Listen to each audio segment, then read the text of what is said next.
மரியே வாழ்க, மரியே வாழ்க, மரியே வாழ்க. கிறிஸ்துவில் பிரியமான அன்பு அன்னையின் பிள்ளைகளே, வணக்க மாதத்தின் 17ஆம் நாள் இன்று நாம் அன்னை மரியாளுடைய மன்றாட்டு மாலை சிந்திக்க இருக்கின்றோம்.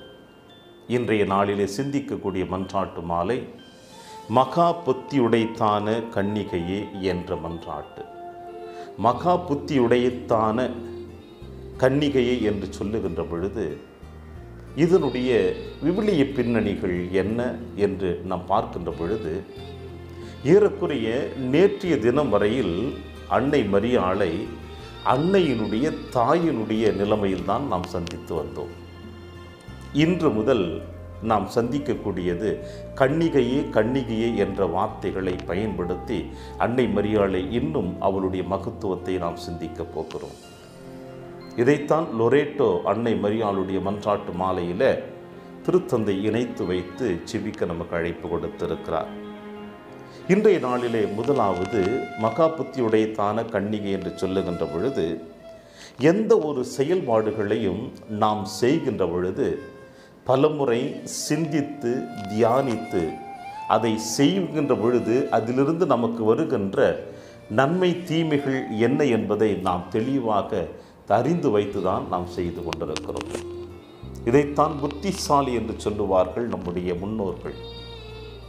புத்தி கூர்மையோடு நம்முடைய செயல்பாடுகளை நாம் செய்கின்ற பொழுதுதான் அதிலே நாம் நிறைவை காண முடியும் என்று. அந்த வரிசையில் பார்க்கின்ற பொழுது அன்னை மரியாள் மகா புத்தியுடைத்தான கன்னிகை என்று சொல்லுகின்ற பொழுது, மத்திய எழுதிய நற்செய்தி 25ஆம் அதிகாரம் 1 முதல் 10 முடிய இறைவசனத்தை நாம் வாசிக்கின்றோம். அதில் 10 கன்னியருடைய உவமையை பற்றி நாம் வாசிக்க கேட்கிறோம். அதில் முதல் 5 கன்னியர்கள் என்ன செய்கிறார்கள்? அந்த மண விருந்தினருக்கு செல்லுகின்ற பொழுது தன்னுடைய எதிர்கால வாழ்வுக்கு தேவையான, அதாவது அவர்கள் எடுத்து சென்றது எண்ணெயும் விளக்கையும் சேர்த்து எடுத்து செல்கிறார்கள். அந்த எரிகின்ற அந்த நெருப்பிலிருந்து எண்ணெய் குறைகின்ற பொழுது எண்ணெய் களஞ்சியத்தையும் அவர்கள் எடுத்து செல்லுகின்ற பொழுது அதில் எண்ணெய் ஊற்றி அவர்கள் தயாரித்து கொண்டிருக்கிறார்கள். புத்தி உடையவர்கள், முன்மதி உடையவர்கள் என்று சொல்லப்படுகிறது. இப்படி அவர்கள் முன்மதியோடு சென்றதினால்தான் மணமகனோடு அவர்கள் மண விருந்திற்கு உள்ளே சென்றார்கள்.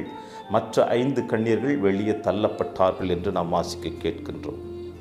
அன்னை மரியாளுடைய அவளுடைய வாழ்க்கை நிகழ்வினை நாம் பார்க்கின்ற பொழுது எந்த அளவிற்கு அன்னை மரியாள் தெளிவான சிந்தனைகளோடு தன் பயணத்தை தொடர்ந்தாள் என்று.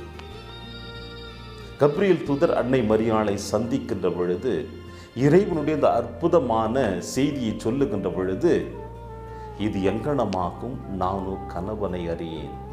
சமுதாயத்தில் வாழக்கூடிய எந்த ஒரு பெண்ணானவள் தன்னுடைய உள்ளத்தின் ஆழத்தில் எழுகின்ற அந்த கேள்வி எழுப்பினால் அன்னை மரியாள், இது எங்கனமாகும், நானோ கணவனை அறியேன் என்று.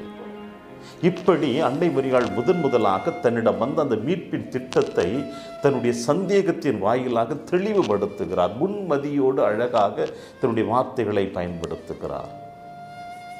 இப்படி செயல்பட்டவள் தான், இதோ ஆண்டவருடைய அடிமை, உமது வார்த்தையின்படி எனக்கு ஆகட்டும் என்று தன்னை ஒப்பு கொடுத்தாள் அன்னை மரியாள். ஒப்பு கொடுத்ததோடு மட்டும் நின்று விடவில்லை அன்னை மரியாள். அதன் பிறகுதான் அவளுடைய ஒவ்வொரு அசைவுகளிலும் நம்மால் காண முடிகிறது அன்னை மரியாள் எந்த அளவிற்கு முன்மதியோடு புத்தி உள்ளவளாக தன்னுடைய வாழ்க்கை பயணத்தை தொடர்ந்தார் என்று. அதாவது இடையர்கள் அன்னை மரியாளை சந்திக்கின்ற வரும் பொழுதும், ஞானிகள் அன்னை மரியாளை சந்திக்க வருகின்ற பொழுதும், ஆண்டவர் இயேசு கிறிஸ்துவை கோவிலில் காணாமல் போன பொழுது அவரை தேடி கண்டுபிடிக்கின்ற பொழுதும் அன்னை மரியாள் தெளிவாக அந்த நிகழ்வுகளை எல்லாம் தன் உள்ளத்தின் ஆழத்தில் வைத்து சிந்திக்க ஆரம்பித்தாள். இதைத்தான் லூக்கா எழுதிய நற்செய்தி 2ஆம் அதிகாரம் 19ஆம் இறைவசனத்திலே நாம் வாசி கேட்கிறோம். இந்நிகழ்வுகளை எல்லாம் அன்னை மரியாள் உள்ளத்தின் ஆழத்திலே வைத்து சிந்தித்து பதித்து சிந்தித்து கொண்டிருந்தாள் என்று லூக்கா நமக்கு அழகாக சொல்லுகிறார். எனவே நம் அன்னை மரியாள் தன்னுடைய வாழ்க்கை பயணத்தில் தொடர்ந்து கொண்டிருக்கின்ற பொழுது, அவள் சந்தித்து வந்த ஒவ்வொரு நிகழ்வுகளையும் அவள் சிந்திக்கின்ற பொழுது, ஏன் இப்படிப்பட்ட நிகழ்வுகள் தனக்கு வந்து கொண்டிருக்கிறது என்பதை உள்ளத்தின் ஆழத்திலே பதிய வைத்து இறைவனுக்கு உரியவளாக தன்னை ஈடுபடுத்தி கொண்டிருக்கிறாள். இதுதான் அன்னை மரியாள் எந்த அளவுக்கு தன்னை இறைவனோடு இணைத்து கொள்ள விரும்புகின்ற பொழுது தன் வாழ்நாளில் வருகின்ற எல்லா நிகழ்வுகளையும் அன்னை மரியாள் ஒவ்வொரு முறையும் அவள் சிந்தித்து சிந்தித்து தன்னுடைய வாழ்க்கை பயணத்தை இறைவனோடு இணைத்து கொண்டிருக்கிறாள். எனவேதான் இன்றைய மன்றாட்டு மாலையில் அனைவரும் சொல்லுகிற வார்த்தை மகா புத்தி உடைத்தான கன்னிகையை என்று சொல்லுகிறோம். நாமும் இந்த அன்னை மரியாளுடைய பிள்ளைகளாக நம்முடைய வாழ்க்கை பயணத்தை தொடருகின்ற பொழுது நாம் எப்படி பயணிக்க வேண்டும் என்பதை அன்னை மரியாள் நமக்கு அழகாக சொல்லுகிறார். எப்படி தனக்கு கொடுக்கப்பட்டிருக்கிறது அந்த மீட்பின் திட்டத்தை நான் இறைவனோடு இணைத்து செயல்படுகின்ற பொழுது இறைவன் என்னை எப்படி அழகாக தெளிவாக என்னை வழிநடத்தினாரோ அதே போல நீங்களும் உங்களுடைய வாழ்க்கை பயணத்தில் உங்கள் உள்ளத்தின் ஆழத்தில் எழுகின்ற சிந்தனைகளை இறைவனோடு இணைத்து நீங்கள் பயணித்தீர்கள் என்றால் அதில் நீங்கள் வெற்றியை காணுவீர்கள் என்று அன்னை மரியாள் நமக்கு அழகாக வெளிப்படுத்துகிறாள். ஏன் இதை நம்மிடம் சொல்ல வேண்டும்? ஏனென்றால் நாம் இந்த அன்னை மரியாளுடைய பிள்ளைகள். தன் மகனுடைய மரணத்தின் வழியாக நம்மை பெற்றெடுத்த தாய் இவள். எனவே தன்னுடைய பிள்ளைகள் எப்படி இருக்க வேண்டும் என்று இந்த அன்னை மரியாள் நமக்கு கற்றுக் கொடுத்து கொண்டிருக்கிறார் ஒவ்வொரு நாளும்.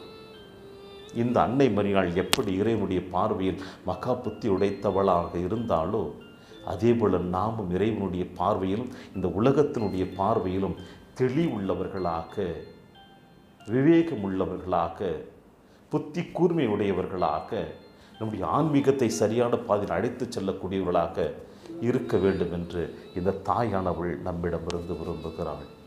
தாயினுடைய விருப்பத்தை நிறைவேற்ற நாமும் பயணிப்போம். இந்த வணக்க மாத நாளிலே இறையாசிர் என்றும் உங்களோடு. மரியே வாழ்க, மரியே வாழ்க, மரியே வாழ்க.